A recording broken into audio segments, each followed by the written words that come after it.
Hello बच्चों, good morning. देखिए class 11 subject biology इकाई 1 का अभ्यास 2 है। इसके पहले आप लोग को इकाई 1 का अभ्यास 1 हम पढ़ा चुके हैं, जीवों में जनन। जो जीवों में जनन होता है उसके विषय में बताया कि जनन कितने प्रकार की होती है। 2 प्रकार की होती हैं, एसेक्सुअल रिप्रोडक्शन और सेक्सुअल रिप्रोडक्शन। और जो एसेक्सुअल रिप्रोडक्शन है उसके अंतर्गत हम द्विविभाजन, बीजाणु जनन, कायिक निर्माण, खंडी भवन और पुनरुद्भवन के विषय में जो है आप लोग को बता चुके हैं। अगले क्लास में अभ्यास 2 पुष्पी पौधों में लैंगिक जनन किस प्रकार से होता है उसके विषय में हम बताएंगे। यानी जो सेक्सुअल रिप्रोडक्शन पुष्पीय पौधों में होता है उसके विषय में इस चित्र के माध्यम से आप लोग को बताया जाएगा। स्ट्रक्चर ऑफ ए फ्लावर, ये एक फूल का जो है स्ट्रक्चर है। जैसे आप लोग अड़हुल का फूल देखे होंगे,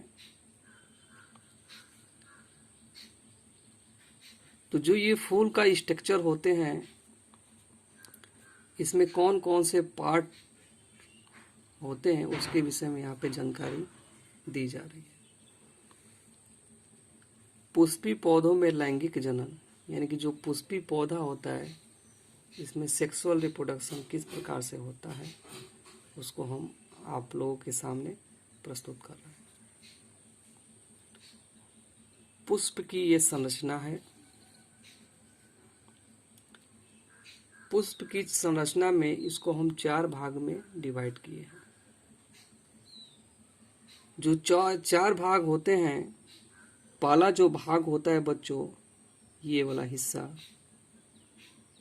ये हरे रंग का होता है, जिसको हम बोलते हैं बाह्य दलपुंज यानी कि कैलेक्स। तो जो कैलेक्स होता है ये इससे जुड़ा रहता है। कैलेक्स क्या होता है, इससे जुड़ा रहता है, यानी कि ओव्यूल्स से जुड़ा रहता है। अंडाशय से क्या होता है, जुड़ा रहता है। इसके बाद जो अगला नंबर आता है ये पत्तीनुमा संरचना होती है, जिसको बोलते हैं हम लोग दलपुंज। देखिए इसको बोलते हैं दलपुंज। अड़हुल के जो पत्ती होते हैं आप लोग देखे होंगे, ये नीचे हरे रंग का लगा होता है छोटा सा जो है, जिसके द्वारा फूल जो है जुड़ी रहती है उसमें। और ये जो हिस्सा होता है इसको दलपुंज बोलते हैं, यानी कि करोला बोलते हैं।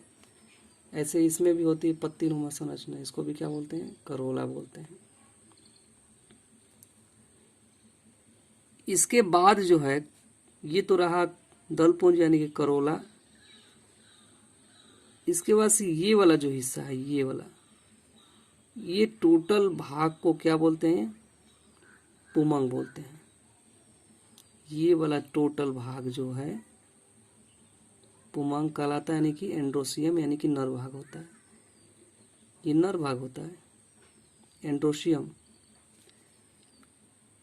और इसके बाद से जो है यहाँ से लेकर जो है पूरा यहाँ तक जो है इसको बोलते हैं जयांग यानी कि गायनोसियम। ये जो है मादा भाग होता है।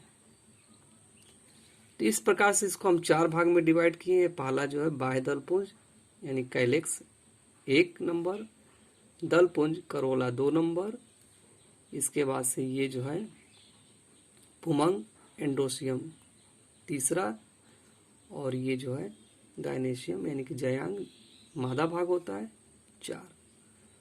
यानी कि इसको 4 भागों में जो है डिवाइड किया गया। इसके बाद ये वाला जो हिस्सा होता है, यहां से देखिए बच्चों, तो जो बाह्य दलपुंज होता है, कैलेक्स होता है, उसमें कई जो है हरे रंग का इस प्रकार से ब्रांचेज निकले रहते हैं। इसकी एक ब्रांच को जो हम निकालेंगे तो उसको बोलते हैं बाह्य दल यानी कि सेपल। इसकी एक इकाई होती है, जो हरे रंग का होता है, इसकी एक इकाई को हम बाहर, एक इकाई की यदि हम गिनती करते हैं तो उसको क्या बोलते हैं, सेपल। उसी प्रकार से जो दल पुंज होता है उसका जब एक भाग हम लोग निकालते हैं तो उसको बोलते हैं दल यानी कि पेटेल। इसके बाद यहां से लेकर यहां तक का जो हिस्सा होता है पुमंग होता है, पुतंतु होता है यानी कि फिलामेंट होता है। तो जो फिलामेंट होता है पुमंग में ही होता है। यहां से लेकर पूरा यहां तक के भाग को क्या बोलते हैं? पुतंतु बोलते हैं यानी कि फिलामेंट। और ये ऊपर वाला जो टॉप वाला भाग है इसको बोलते हैं हम लोग जो है परागकोश। और जब इसका एक इकाई हम निकाल लेते हैं तो इसको बोलते हैं पुंकेसर यानी कि स्टेगमा। और इसमें से जब हम एक इकाई निकालते हैं हिस्सा तो इसको बोलते हैं स्त्री केसर। क्या बोलते हैं? स्त्री केसर। तो ये जो पुमंग होता है, एंड्रोसियम होते हैं, जो नर भाग होते हैं, ये पूरा नर भाग है, एंड्रोसियम है। तो इसमें क्या होता है बच्चों? तो ये होता है परागकोश यानी कि एंथर। तो जो एंथर होता है, एंथर में ही क्या होता है? पराग कण पाए जाते हैं यानी कि नर युग्मक पाए जाते हैं। नर युग्मक कहाँ पाए जाते हैं? पराग कण कहाँ पाए जाते हैं? परागकोश के अंतर्गत। गायनोशियम यानी कि ये पूरा हिस्सा गायनोशियम का होता है। ये मादा भाग होते हैं पूरा, ये पूरा मादा भाग होता है। तो जो गायनोशियम होता है, ये टॉप वाला हिस्सा जो है वर्तिकाग्र बोलते हैं, स्टिग्मा होता है। ये टॉप वाला भाग जो है स्टिग्मा होता है। और यहां से लेकर यहां तक के भाग को बोलते हैं वर्तिकाग्र यानी कि स्टाइल। और जब इसमें अंदर की तरफ हम लोग आते हैं तो ये वाला जो पार्ट्स होता है इसको बोलते हैं अंडाशय यानी कि ओवरी। तो ओवरी के अंदर जो है क्या होता है बच्चों? बीजांड होता है यानी कि ओव्यूल्स होते हैं। और ओव्यूल्स के अंदर क्या होते हैं? अंड कोशिका यानी कि मादा युग्मक होते हैं। तो मादा जो युग्मक होते हैं वो कहाँ होते हैं? ओव्यूल्स में होते हैं। और नर युग्मक कहाँ होते हैं? परागकोश में होते हैं, परागकण, नर युग्मक। चूंकि हम जानते हैं कि सेक्सुअल रिप्रोडक्शन में दो विपरीत जनकों की आवश्यकता पड़ती है, नर और मादा।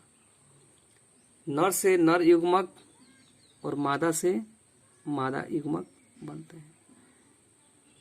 और इनके मिलने के पश्चात फर्टिलाइजेशन की क्रिया होती है, जिसके द्वारा जाइगोट का निर्माण होता है और नए संतान की प्राप्ति होती है। तो इस प्रकार से आप लोगों को इसके विषय में हम बताए हैं। ये बाह्य दलपुंज है, ये दलपुंज है, ये वाला हिस्सा जो है पुमंग कहलाता है। यहाँ से यहाँ तक का हिस्सा क्या कहलाता है? जयांग यानी कि गायनोशियम कहलाता है। तो इसमें सेक्सुअल रिप्रोडक्शन में दो प्रकार के सहायक अंग होते हैं, सहायक चक्र यानी कि बाह्य दलपुंज और दलपुंज। तो ये रहा आपका बाह्य दलपुंज और ये रहा दलपुंज। ये जो होता है सहायक चक्र होता है, यानी कि जनन कराने में जो है सहायक के रूप में कार्य करता है। और आवश्यक चक्र क्या होता है? पुमंग और जयांग। यानी कि जो ये वाला हिस्सा है, ये वाला टोटल हिस्सा है, पुमंग बोलते हैं, इस टोटल हिस्से को बोलते हैं जयांग। ये क्या होता है कि सेक्सुअल रिप्रोडक्शन कराने में आवश्यक चक्र के रूप में कार्य करते हैं, पुमंग। और यहाँ से लेकर यहाँ तक के इसे क्या बोलते हैं? जयांग। ये रहा आप लोगों का जो है पुष्पीय पौधों का जो है आकृति यानी संरचना। इसके विषय में हम बता दिए हैं, इसको आप लोग नोट कर लीजिए कि कहाँ कहाँ कौन कौन से पार्ट्स पाए जाते हैं। अब इसके बाद से अगले चित्र में जो है ये वाला जो हिस्सा है कैलेक्स है, ये वाला हिस्सा जो है करोला है।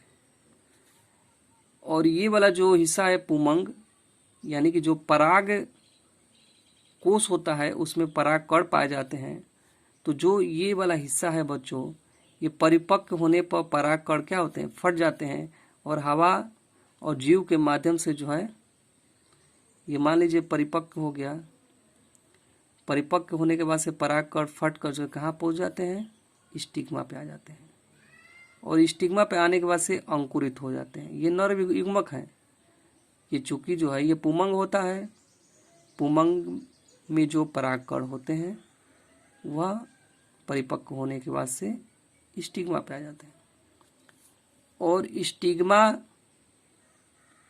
चूंकि ये जो है ज्यांग होते हैं, मादा भाग होता है, तो यहाँ पे आने के बाद से जो है अंकुरित होने लगते हैं, यानी कि परागकण, और एक नलिका के माध्यम से